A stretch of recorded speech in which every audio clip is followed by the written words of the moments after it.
కమల్ గారు ఒక క్వశ్చన్ చెప్పండి. మీకు నిజంగానే ప్రపంచంలోని బెస్ట్ యాక్టర్కి ఆస్కార్ అవార్డు ఇవ్వాలి అనుకుంటే అదే రూల్ అయితే మీకు ఇప్పటికి 10 సార్లు రావాలి ఆస్కార్. కానీ మీకు ఆస్కార్ మీద పెద్దగా నమ్మకం లేదు. కానీ ఇండియన్ సినిమా గ్రోత్ అవుతుంది. ఆస్కార్ కమిటీ కూడా ఇండియా సినిమా గుర్తించే పొజిషన్కి వెళ్ళింది. ఇప్పుడు ఈ పరిస్థితుల్లో ఆస్కార్ పైన మీకున్న అభిప్రాయం ఏమైనా చేంజ్ అయిందా? అభిప్రాయం చెప్పడం కన్నా నాకున్న కళలు ఏంటో చెప్తాను. అది చెప్పి ఒక 20-25 ఇయర్స్ అయి ఉంటుంది. ఇప్పుడు I want to give world's best performance award from India to the rest of the world. I will tell you the reason. పొగరుతో చెప్పడం కాదు. We are the largest film making community in the world. అది మనం గుర్తులో పెట్టుకొని pictures తీస్తే we will become the best quality producers in the world also. ఇప్పుడు అలా చేస్తున్నామా అంటే లేదు, but we can.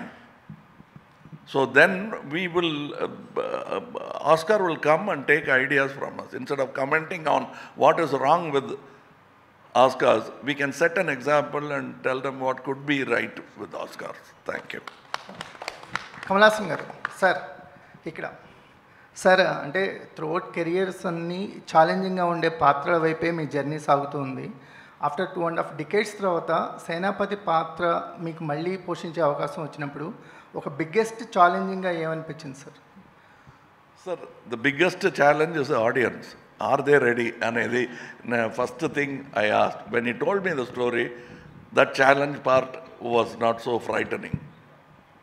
Another thing, ఈ వరల్డ్ రికార్డు గురించి మాట్లాడుతున్నప్పుడు very few people like Cecil B DeMille have had opportunity to do the same film once again 20 years later, 25 years later. Like 10 Commandments is in black and white and also in color.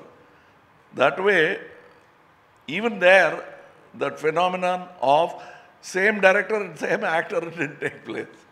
So I am so happy to be part of this phenomenal attempt at making a film which is already 28-year-old. And what gave us the confidence are the audience. Prekshakalaki krutajnatalu to give us the confidence that ippudu vachina it will be a hit film ane nammakam maaku ichindi audience. Shankar sir.